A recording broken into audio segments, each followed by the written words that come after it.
So the next speaker is Dr. Piyush Bansal. He'll be presenting surgery for macular hole.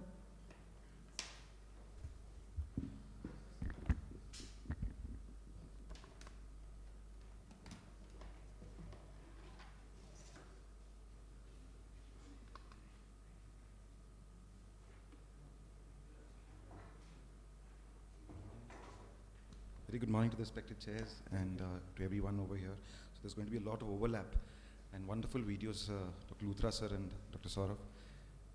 So as they already said, we do a vitrectomy and ILM peeling with internal tamponade for these holes. So I'll just show a couple of scenarios myself.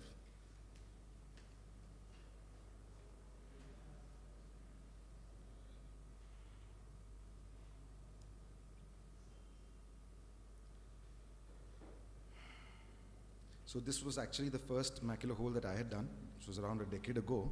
And as you can see, the video quality is comparatively poorer, and my technique is slightly more primitive, wherein after doing a vitrectomy, I'm peeling the ILM across the macula. And just to tell you a little bit about the techniques, which Saurav sir has already covered. So what we do over here is after doing a vitrectomy and initiating a pinch and peel of the flap of the ILM, we go around the macular hole, similar to a capsular excess. So we can call it kind of a macular excess. And it's not necessarily to go from arcade to arcade, but if it's possible, then as much of peel that is possible to do, it always helps to release traction. Now, there are these holes which are larger in size, especially around 500, 600 microns and larger. In those cases, we just don't peel the hole. We pretty much shift it to doing an inverted ILM flap, wherein, again, like I said, we do a cauliflower kind of a peel, or what we can do, what you see over here is a 180 degrees peel. So beginning from one side and then going on to the opposite pole, and then beginning again from the other side, so that you have a residual flap which doesn't accidentally tear off.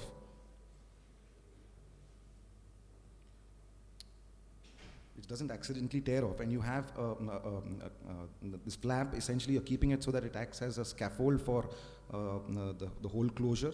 Doesn't necessarily amount to improvement in vision always, but anatomical success is definitely higher with these kind of situations.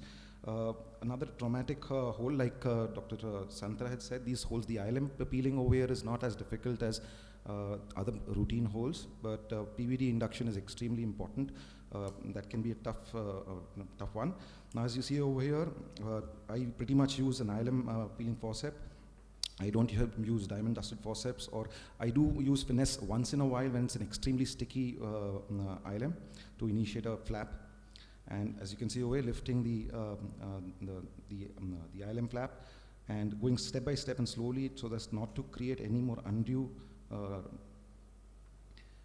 Now, I want a flap residual over here, so making sure that I don't accidentally rip it off.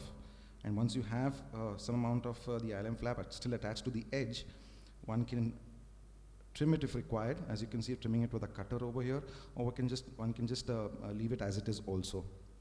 But what I find is if I trim the flap adequately, the chances of the flap moving after I do a fluid air exchange is comparatively lesser. You don't really need a lot of tissue over there. This is a retinal detachment with the break as well as a macular hole. So this is a comparatively older video. Again, after doing complete vitrectomy, going on to the periphery and shaping the base and making sure that all the vitreous is removed from around the flap, from around the break.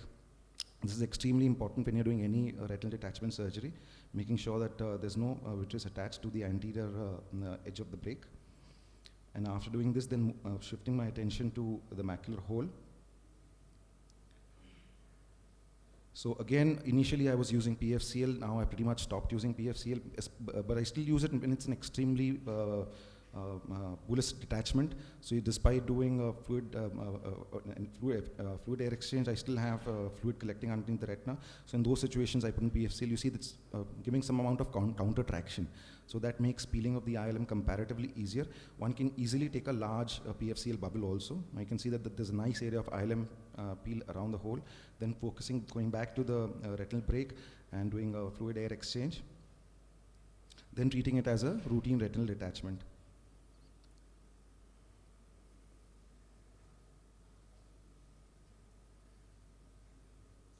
And after doing that, you do a endolaser around the break.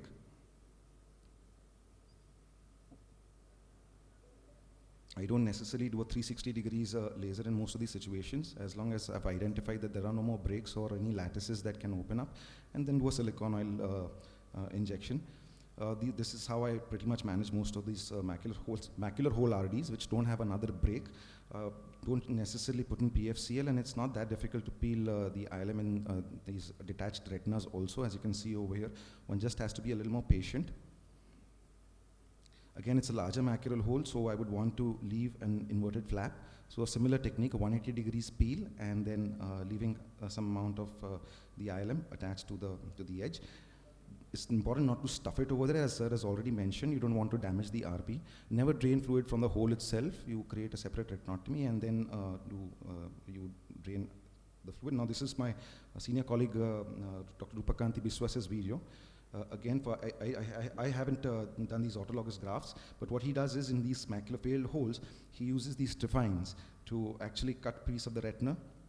And this is a 550 micron trifine. Like sir said, you want a slightly larger piece of retina as compared to the hole, because there is contraction. And now he's going to place it at the hole.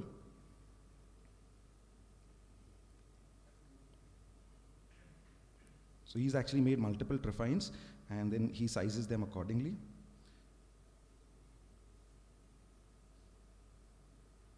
And of course, you after doing this, you laser around the area of the retinotomy.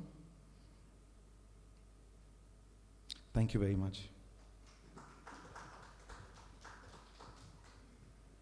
Thank you, Dr. Piyush Bansal. So any questions from the audience?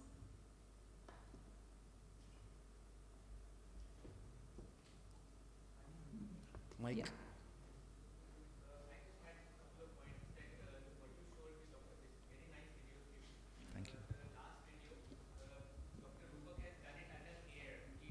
The trifine, and then so that is an advantage, but can be done under PFCL.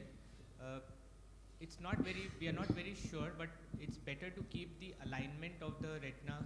It should not kind of turn over. Yes. So you should have the vitreous facing, the surface that ways only, and it should not, turn, because otherwise then you will have a misalignment. For that, if you are using PFCL, it is always recommended that to have a large PFCL bubble, so that there is no air PFCL interface, because when you move from the air to the PFCL, then it has a chance to roll over the forceps tip. So these are some small points which can be kept in mind. Thank you, Saurabh. That's a very important point. Thank you, sir, for sharing.